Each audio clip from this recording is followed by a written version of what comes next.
Hello, welcome back to another installment of Chris Reacts. Today we'll be looking at Laughingstock Media's Dragon Ball Z segment, When Did Goku Learn the Fusion Technique? Because that's something I've been wanting to know for a long time. They didn't really explain that. I don't know. He didn't learn it with the Yard Rats, because that was before Cell, and could have been used to beat Cell. Did he learn it while he was dead? Who taught it to him? Well, shall we find out as Mike bestows upon us the answer to our questions? React. Hey guys, it's Mike here, and welcome to another video that I'm going to be bringing you today on Dragon Ball Z. In this video, we're going to be talking about something that's a little bit interesting, a kind of misconception that we're hoping to clear up in this video that has been within the Dragon Ball community for a while now, and that is, when did Goku learn the fusion technique? But before we begin, allow me to introduce my very special guest. Alrighty guys, it is Qaaman here today. Yes, sir. So, basically we're going to be talking about when we think Goku actually learned the fusion technique. Because the thing is that there's many people who seem to believe that Goku knew the fusion technique during the Android and Cell saga. Which, of course, when you think about it, doesn't make a lot of sense. Because obviously they would have used it, right? So, Qaaman, when do you think Goku actually learned the fusion technique, and what's your evidence for this? Well, obviously, Mike, the general answer without the specification would have to be obviously in the gap, obviously after dating, Cell's defeated, and, obviously before, he actually came back to life for a day. But my thing is, Mike, I've always felt that before really analyzing it, that he would at the very least have to have learned it somewhere in the middle of that gap, probably around the 3 to 4 year gap. And the reason why I'm saying this is because the way he described the Meta Maries, at least, from the filler episodes, he was describing them as like knowing that they were weak. So it seemed like he spent some time with them in the afterlife. It wasn't just like a one and done type of thing, because he clearly had to really analyze like the fusion and, at least see it more than enough times for him to perfect it, which means that, he must have spent a good amount of time with it. So I would say, in a general sense, in the middle of the 7-year gap.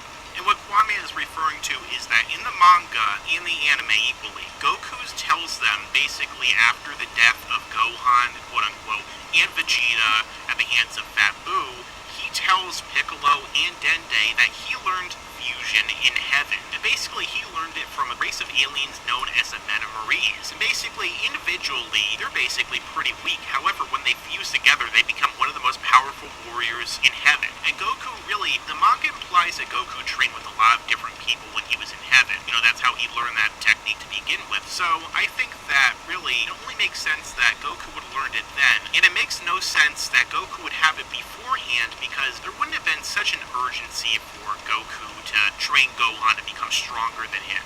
He would have just needed to train someone to become his equal, and then he could have fused with them, and they could have easily even beaten Super Perfect Cell, just because the fact of how much stronger Gotenks became when individually Goten, Trunks, and Super Saiyans I don't even think could beat Frieza. So basically there is a lot of misconceptions and confusion out there essentially as to where Goku learned the fusion technique. And one of the biggest ones would have to be on Yardred. Now, why, Qaaman, do you think that there's so many different misconceptions out there as to where he actually could have learned this technique? Well, I think the main reason would have to be that there's a difference between, like the afterlife and its depictions, because, just to back you up a bit, Mike, you were mentioning how, Goku said it in heaven, and for those of you who are not as familiar with the manga, Goku actually literally, directly mentions, heaven in the manga, whereas in the anime he calls it, the other world, the afterlife, whatever you want to call it. And there's a huge difference, because the way the manga doesn't depict the afterlife the same way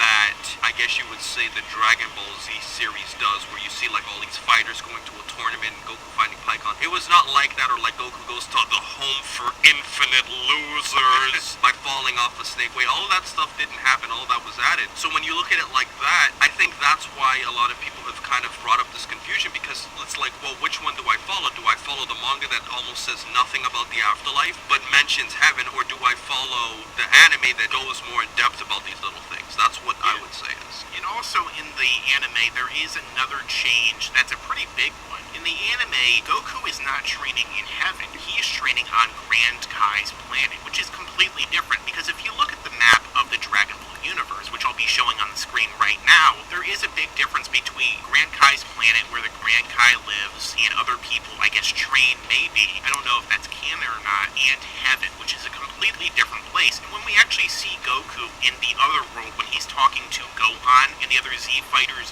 from the other world, or heaven, we actually do see heaven. We see other people with halos in the background. None of them look like fighters at all. So it is interesting to think that, they made all these different changes to the anime, which of course would confuse fans for years to come. I do wonder how many people Goku actually did train with in heaven, or how long it actually took him to meet the memories, because you have to think, how many people are actually up there from all around the universe? Billions? I mean, how long would it actually take? And it's kind of crazy to think that Goku is the strongest of anyone there at all. It's funny you're saying, Mike, just to put a little bit of Dragon Ball mathematics in here. It's funny you say billions, but if you really think about it, it's probably like an astronomically larger number, considering the fact that if you look at the Dragon Ball universe, it's not like our universe where we have billions of people on Earth that have lived. This is a universe that has people from different galaxies, or organisms dying like literally at every second, So it's just funny when you think about it like that. Man, now I don't even remember if this is specifically said to be canon. I feel like they changed it a little bit later in the Buu saga to where there actually were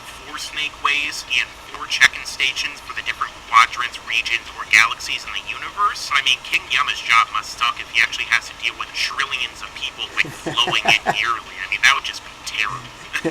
Yeah, it's a never-ending job. So in conclusion, in this video, I think that we've determined that Goku actually learned the technique in heaven. Not before, not in the Cell games, fighting Cell, or any characters before that, but he had to learn in heaven, because otherwise they would have easily beaten Cell or any other foes that came before them. He would have taught it to other people, and they wouldn't have been so unprepared when Buu came. They probably would have easily beaten him. But in either case, this has been another video that we're bringing you today on Dragon Ball Z. Don't forget to tell us your own thoughts down below. When did you think Goku actually learned the fusion technique, and did you actually know that it was at this point in time? Also, don't forget to check out Qaaman's channel down below in the description. And don't forget to like, comment, share, and subscribe. And as I always say, stick around, because there's a lot more to come in the future. And please remember to rate, comment, and subscribe. And remember, as I always say, to have a great day, guys. Do it now. I don't need to fuse with anyone. My muscles are already bigger than all of yours combined.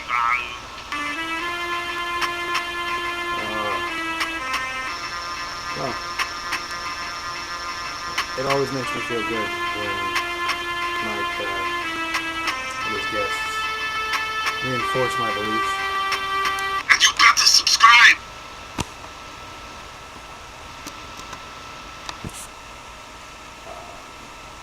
I got a lot of respect for the knowledge they have and the research they put into it. Actually, go over to Laughingstock Media.